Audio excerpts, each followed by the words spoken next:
Hello, hello. And Mr. S is saying good evening and hello for us. What better introduction than the wonderful old blue eyes, Mr. S, the chairman of the board. Good evening.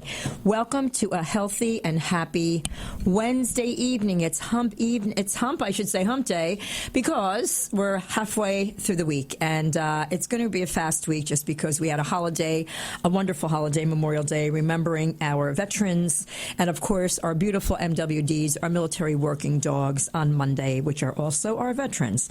I hope that you had a wonderful day today, and today was everything that you wanted it to be. Beautiful weather. If you are driving home with us or already at home, we are looking forward to spending the next hour with you, and of course, you with us. It's going to be a very informative show. We come to you live and local from the WOND studio, News Talk 1400 WOND, and we're always streaming live on WONDradio.com if you are still on the road. And even if you're home, you can do this just say it, beep, beep. If you're at your destination, please give a honk, a beep out there to our heroic frontline workers, our doctors, nurses, home health care providers, police, firemen, ambulance drivers, our EMTs, veterinarians, all of our men and women in the service, and of course our dogs that are in the service too, in the military. Please give them a honk. Our wonderful veterinarians, as I said, our pharmacists, our spiritual directors, and all who are on the front line. And of course, we know that our military is always on the front line protecting our country, and we need more holidays for them and more tribute holidays to our wonderful service people, Navy, Army, Air Force, it doesn't matter, Marines. We need to give them kudos every single day. And please give them a honk out there. June is Myasthenia Gravis Month, Awareness Month, I should say. Myasthenia Gravis. I hope that's a mouthful. I hope I'm saying it correctly. I know it's a Greek, it's a Latin. I think it's a Latin terminology or Greek, but I'm sure the representatives today, Phil, Susan, or Rosemarie will correct me with that. I am honored to have representatives from the Myasthenia Gravis Foundation of America with us this evening to inform us about this debilitating disease and to bring awareness as to what it is, the diagnosis of, the treatment of, and the prognosis of. It is a disease that we don't hear much about, but it is out there, believe me, in droves. If you have any questions or would like to say hello or speak to our guest this evening, please do not hesitate. Give us a call, 609-927-1100. And hello to my producer, James. How are you tonight? I am very good. How are you? Good. It's a beautiful day out there, isn't it? It looks like a beautiful day out there. Absolutely gorgeous. As I said, the month of June is Myasthenia Gravis Awareness Month. During the month of June, the MG, for short, community, comes together to raise awareness about the condition, as well as to promote research and fundraising to support individuals with MG. Myasthenia gravis, commonly referred to as MG, is a neuromuscular disorder that weakens the skeletal muscles responsible for movement by impairing the connection between the nerves and muscles. Although the condition is rare, and maybe not that rare any longer, MG still affects around 36,000 to 60,000 Americans. That's too many. However, this number could be potentially higher due to the fact that MG is underdiagnosed. I think a lot of doctors don't know what it is, how to read it, and how to diagnose it. But this evening, we have three wonderful members of the MG Foundation of America. Let me start with, because I know Rosemarie, and Rosemarie turned me onto this because she is someone that has myasthenia gravis. So Rosemarie's beautiful daughter, Joan, 7-year-old Joan, was murdered by a neighbor way back about 49 years ago. Rosemarie has been going ever since. Rosemarie believed that changes in our laws were needed. After 3 years of work in grassroots movement, Jones Law was signed by Governor Christie Whitman on April 3rd, 1997 in New Jersey. It says that anyone who murders a child under 14 years of age in conjunction with a sexual offense will never be eligible for parole and will never get out of prison. Amen. The law cannot apply to Jones' case because it is not retroactive, unfortunately. A federal version of Jones Law was also signed by President Clinton on October 30th, 1998. Seeing the need for more victims' rights, Rosemarie proposed and advocated the Justice for Victims law that was passed in New Jersey on November 17th, 2000. It eliminates the statute of limitations for wrongful death actions brought in murder, manslaughter, and aggravated manslaughter cases, allowing the victim to sue criminals if they acquire inheritance or other assets anytime after the crime. Rosemarie used the law on April 19, 2001, on the 28th anniversary of Jones' death, to file a wrongful death suit against Jones' killer to ensure that he will not have monies for appeals. He did not contest the suit, and on September 26, 2001, Rosemarie and her family was awarded X amount of dollars. Now, I don't know if she received that or not, but a New York version of Jones' law was signed by Governor George Pataki on September 15, 2004, in Harriman State Park, the site where Jones' body was found. 1998 marked the 25th anniversary of Jones' death, and Joan Angela D'Alessandro's Memorial Foundation, which is nonprofit, was created, and Jones' legacy lives on through the laws and foundation. Joan Angela D'Alessandro Memorial Foundation, Jones Joy, and that is all done by the wonderful and incredible lady who suffers from myasthenia gravis, and that is Rosemarie D'Alessandro. Welcome, Rosemarie. How are you this evening, dear? No. Hi, everybody. How are you? I'm so glad to be here. Hi. Lorry. I just did such... Great as ever. I love hearing you, what you say, and the way you talk. You're so... And having us on tonight. Yes. Thank you. Thank you so much, Lorry. Thank you. Understanding that this is important. Yes. So maybe we can help some other people. Exactly.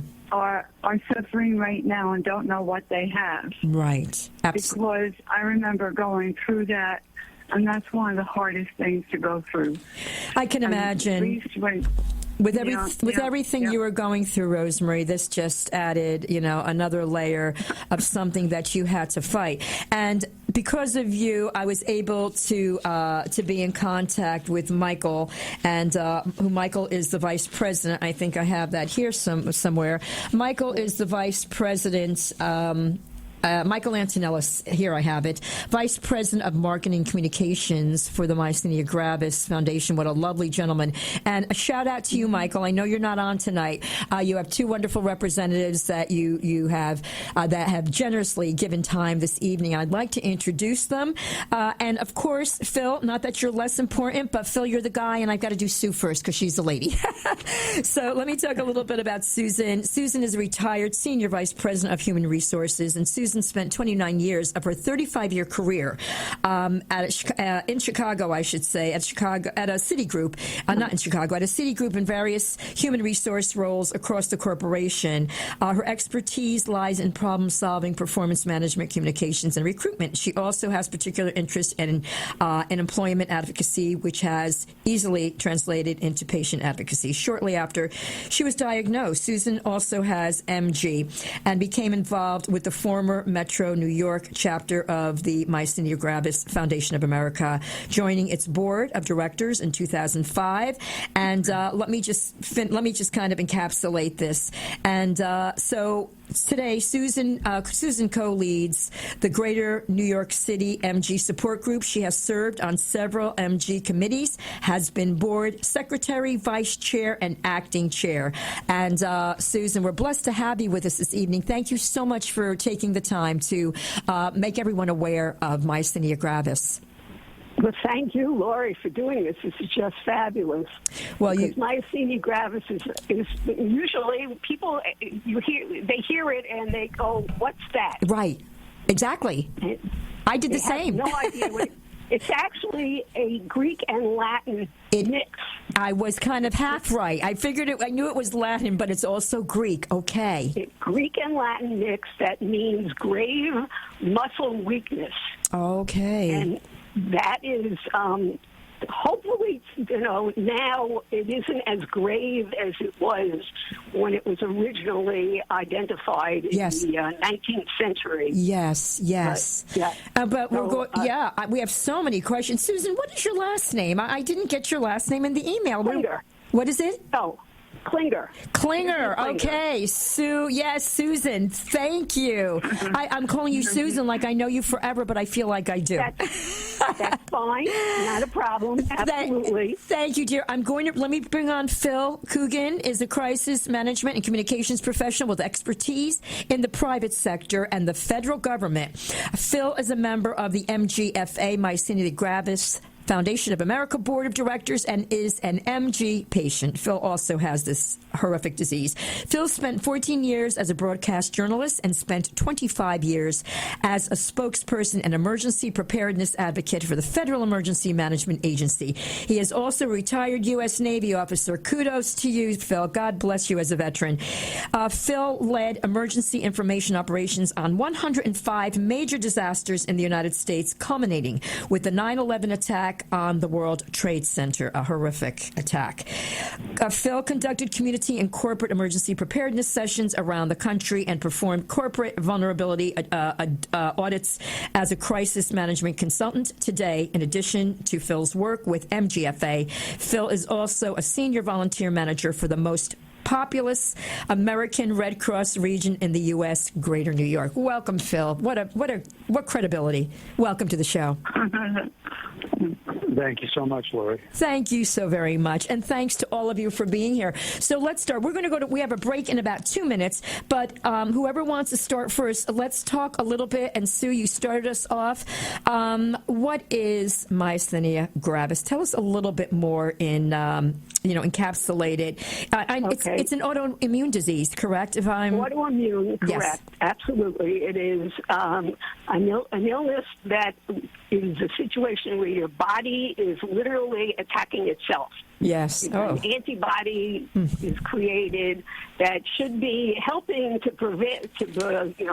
protect you, and in this case, it's attacking your body, and it attacks the neuromuscular junction, which is where messages from your nerves to your muscles are translated, and there's a chemical called acetylcholine that's interfered with by the antibody, the protein, and your muscles don't move. You think, I'll just move my leg.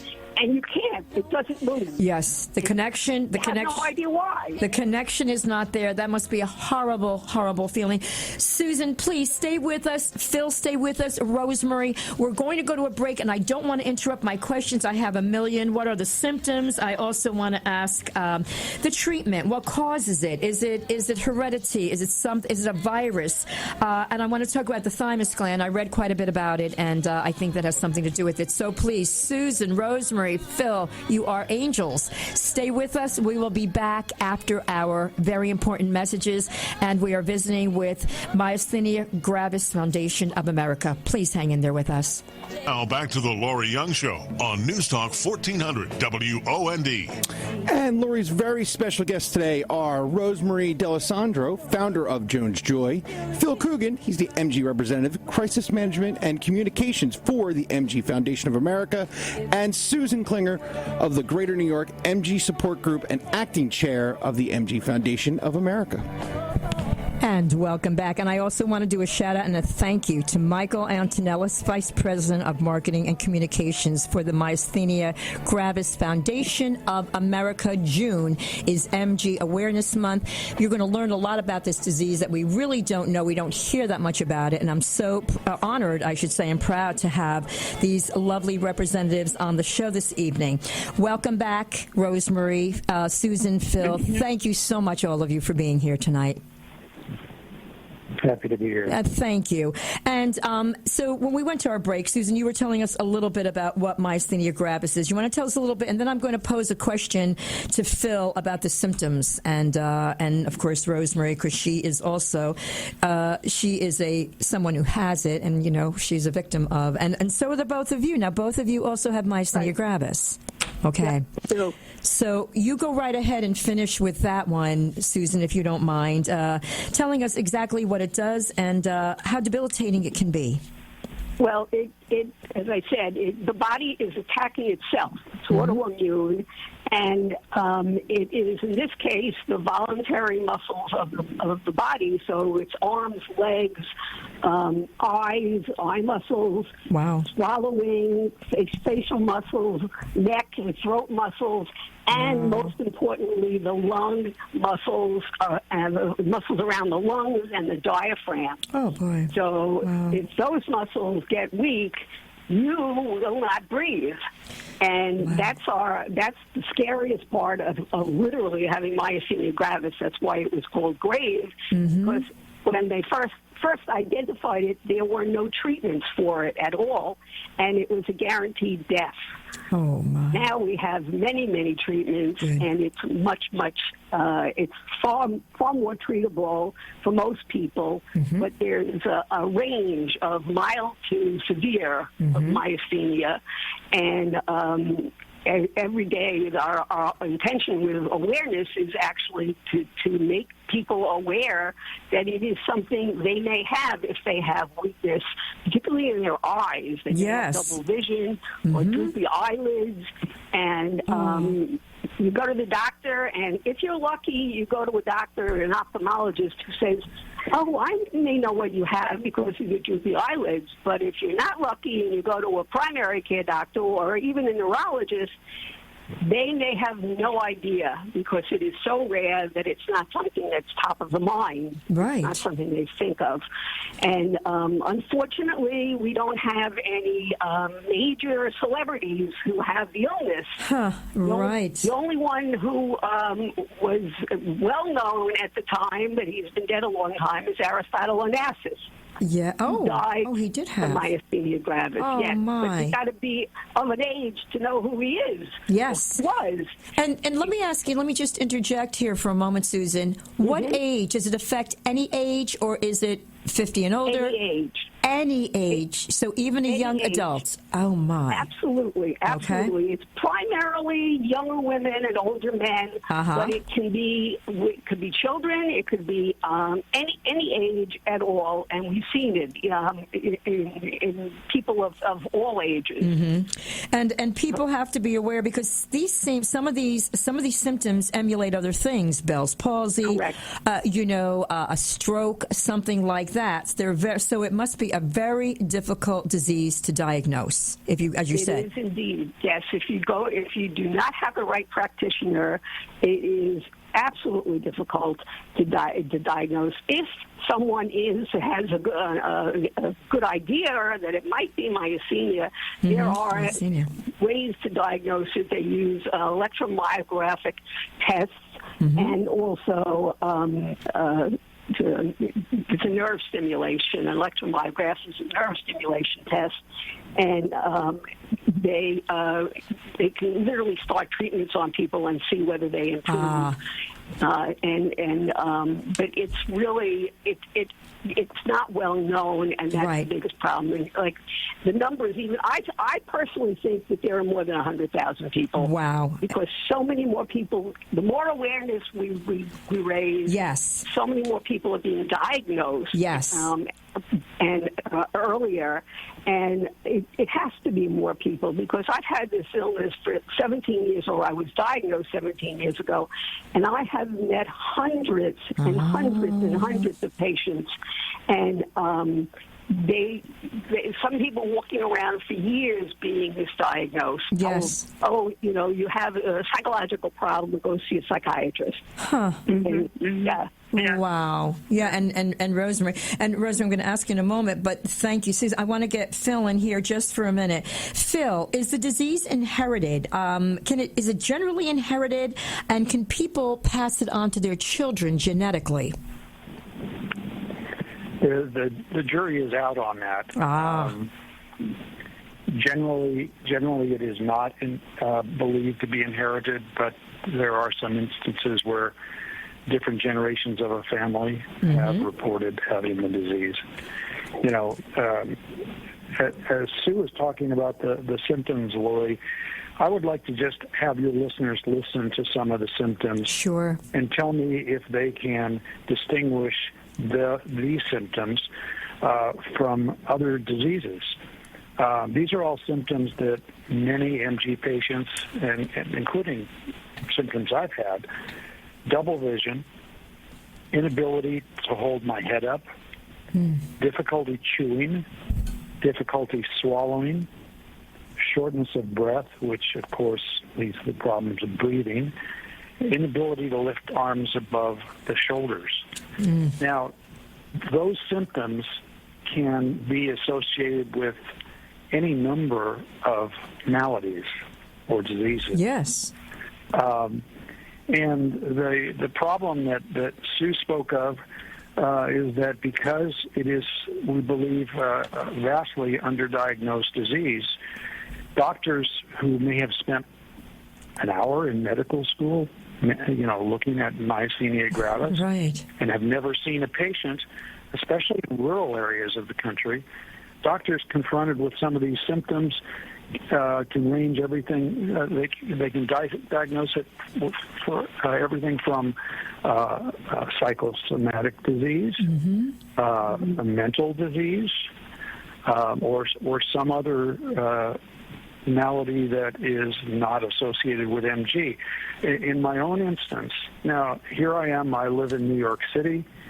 My doctors are all at New York University Medical Center. It took 3.5 months and visits to a general practitioner, a vascular surgeon, a cardiologist, a pulmonary specialist, a neuromuscular technician, and finally a neurologist before myasthenia gravis was diagnosed. Oh, my goodness. And if that can happen at a major medical institution, you can imagine what happens, and Sue can tell you, as I can, tell you about instances where people living in even upstate New York have gone years before they got a diagnosis for a disease that they were suffering for all those years. And Phil, if I can ask you right here, does it progressively get worse if it's not treated with medication or the whatever the protocol is that they treat it with? And I want to ask, I'm going to also ask Rosemarie about medication and treating the disease.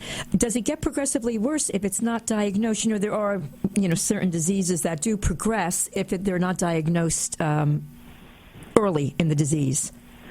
Yes, that is the case, that it's considered a progressive disease without proper treatment. But it's also known as a snowflake disease.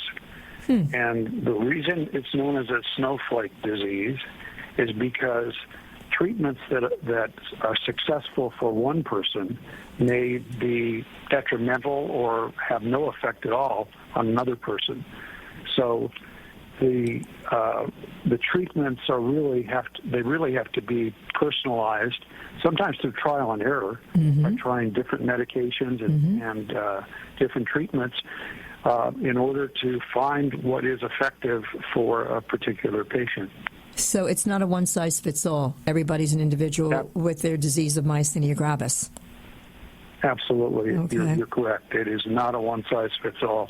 Wow. That's why it's so important for patients not only to find a doctor who can successfully and properly diagnose MG, but it's also important that the patient have confidence and faith in that medical practitioner, because sometimes we have heard many instances where for one reason or another the patient is misdiagnosed, is treated improperly, and they don't get the benefit of proper treatment. Yes, and that's so important, as you said. If it's designated way in the beginning, they could start on a treatment protocol. Phil, that's wonderful information. The more information we can get out there this evening, and you're welcome to come back and use my show as a platform. And Rosemarie, let me ask you. I know you've been suffering with myasthenia gravis for a very long time and doing all of these, getting all this done for Jones Joy Foundation at the same time. Do you take medication, and what medication seemed to help you when it was discovered that you did have? Well, right now, what I do is I am on no medicine. Oh, good for you. For myasthenia gravis. I used to be on medicine for 14 years. Wow. And it really didn't help. I was on Mestinon. It helped for a very short time. And all the side effects of it were making everything even worse. Wow. Because it gives digestion problems. Mm-hmm. So I had surgery. I had a hysterectomy, and my myasthenia did get worse. And I was being put on a lot of hormones. Mm-hmm. And with that, what happened was it really wasn't helping. But I was getting bloated. I was like a balloon. Mm. If you saw me, I looked like the Pillsbury Joe guy. Yes, steroids will do that. Pinch my stomach. And when I knew that I was getting sicker and sicker. And I was getting so sick and so weak. And I wasn't even being treated the right way. Right. It wasn't. So what I decided to do is I just kept on looking into research, and I saw that holistic medicine was something that I wanted to try. So I did do that, and I've been dealing with a doctor with that now for about 20 years. Good for you. I did get off the hormones. Mm-hmm. I am not on any MG medicine. I do have symptoms every day, but my symptoms are relatively mild. God bless. But what can make them worse is if I get a cold or a flu, or I feel those symptoms. Mm-hmm. And with my snowflake symptoms that I get from me, mine are very, very odd. If I get overtired, and with myasthenia, you're going to be overtired easily. I can get feelings that I'm getting a flu or a cold, even though I don't have it. And then what that does, that makes me more tired. So then the medicine I use is resting. Good for you. That's what it's when I was reading about it. Yes, and even with exercise, to heal my body. You've got to be careful. Well, thy body will heal itself, and through holistic medicine, I'm a firm believer in that. And Rosemarie, you've been suffering it for how many years now? Have you had it? Well, I've dealt with it all my adult life. Wow, that's a lot. And it started when I was in college. Wow, that's a lot of time. See, what happens with myasthenia, you get a symptom. At that time, I was getting mental fogness in the afternoon. And by the way, I still get that in the afternoon. We all get that. But I know. But I get it every day. No, I know. No. Yes. You think it's that way, but it's different. Well, it's different yes. kind of Yes. Different kind of tiredness. I would never. And what you do, you're an incredible lady. You're an incredible lady. I want to explain the tiredness. People are getting tiredness. Mm-hmm. And it's a tiredness that is a weird tiredness. And it's almost like people that are getting the vaccine now. Mm-hmm. What I hear is some of their reactions and how the kind of tiredness they get, and they know what normal tiredness is. Yes, it almost is into that field of tiredness. Wow, it's like the tiredness you get after vaccination. Yes, after you get the vaccine. Yes. So if you're getting that kind of tiredness, think about it. And don't listen that people are saying, "Oh, we all get tired." And I'm not putting you. Don't think you're making me think of an important point. And don't think that you have to know. You have to know yourself. Your There's a tiredness difference. is different. Yes. Your weakness is different. Yes. Your stress. It's not stress. It's not because of stress. It's something you have that's physical. It's the disease. And stress does make it worse. Absolutely. Stress because you get more worn out. Oh, sure. Stress makes it worse for anybody. Sure. It adds more toxicity to the system. And I'm going to ask Susan Rosemarie, what is myasthenic crisis? What is a myasthenic crisis? Go. That is literally when your lung and diaphragm muscles don't work and you cannot breathe. You have trouble breathing. Oh, no. And that is Not everybody has it. Right. I've never had a myasthenic crisis. Oh, God bless. But it is the most serious situation because people, if you... This is one of the problems with not everybody, practitioners of all kinds don't have a clue. So anybody who cannot breathe, is having breathing symptoms, we tell them to call 911 or get to an emergency room. The problem, though, is that the 911, an ambulance may come with an EMT or a paramedic who's never heard of myasthenia gravis. Right. And one of the things they do is now we all have these pulse oximeters, right? Yes. Because of COVID. Yes. They stick it on your finger and they say, oh, look, your oxygen is fine. Well, that is a disaster for myasthenia patient because it's not that they don't have enough oxygen in their blood. It's that their lung muscles are not working. So their inhalation and exhalation factors have to be checked. And then you hope that when they get to the hospital, that somebody at the hospital is familiar with myasthenia gravis.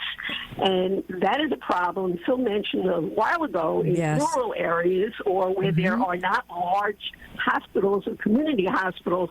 Mostly we say go to a university or college-oriented or med school hospital, and hopefully someone there will call somebody in the neurology department and get someone who knows something about myasthenia gravis. That's right. Because otherwise, if they're going to put you in the hospital, and there are treatments that they do when you go into crisis. One is called plasmapheresis, where they literally transfer the plasma from your body and exchange it with good plasma to get the bad antibodies out. Yes. But it is a very scary event. That must be scary. That's myasthenia, yes. And it's called, once again, it's myasthenic crisis. Myasthenic crisis. Wow. And that is the extreme. That is what people are most afraid of. And you don't know. You can go into crisis. Yes. Even if you're on treatments, all of a sudden the treatment that you're on doesn't work, stops working, or you have done something where you've exacerbated. It does, and myasthenia is a fluctuating illness, so it can be great one day, and the next day you're totally out. You're totally out, right? So, right. So it's good. And it's definitely so. If you wind up in crisis, you have to go to the hospital. Well, it really is not something to stay home for. Okay, so right away you just need to get there and let people know. And Susan, thank you. And Phil, I have one more question that we're coming to the end, and I welcome you back again, please. This is a very important disease, and I'd like to get more information out to listeners. Phil, what is the prognosis of MG? I'm sorry, Lori? What is the prognosis of MG? Well, as Susan indicated, early on in the years after it was identified and discovered, and the prognosis was not very good. There were many people who believed to have died from myasthenia gravis. Today, the prognosis is much better. Good. Because, as Susan said and Rosemarie said, there are many treatments available that can intervene, and there is a recognition that different treatments work better for certain people. So the prognosis is much, much better than it was in the early years after it was discovered. Good. I'm so... Laura, yes. Can I say one thing real quickly? Sure. It's all yours. One of the things that I found, I had the most serious and scary symptoms when I couldn't walk my dog suddenly more than 50 feet without stopping and leaning against a parking sign to catch my breath. But after it was identified and I learned more about myasthenia gravis, I realized I had had the symptoms of myasthenia gravis for years before. Wow. It wasn't until this serious event occurred where I went in search of an answer as to why I couldn't walk my dog any longer that I found that I was suffering from this disease. Had I known about the symptoms, I might have put two and two together and had it diagnosed much sooner. Well, thank God you had it diagnosed, and you and Susan and Rosemarie are with us, and you're going to continue to be with us. And I just want to give your website, www.myasthenia gravis, myastheniagravis.org. People can go there. That's not the right website. Oh, okay. Please give it to us. The website is myasthenia, or the MGFA website is myasthenia.org. Okay, that's your website. Okay. Yes, PHENIA.org. And a telephone number, Susan, people can call, please. 1-800-541-5454. I want to thank all of you. You are angels. Rosemarie D'Alessandro, Phil Coogan, Susan Klinger, and again, Michael Antonellis, thank you. Thank you for surviving this horrible disease. And please, I would love all of you to come back if you would.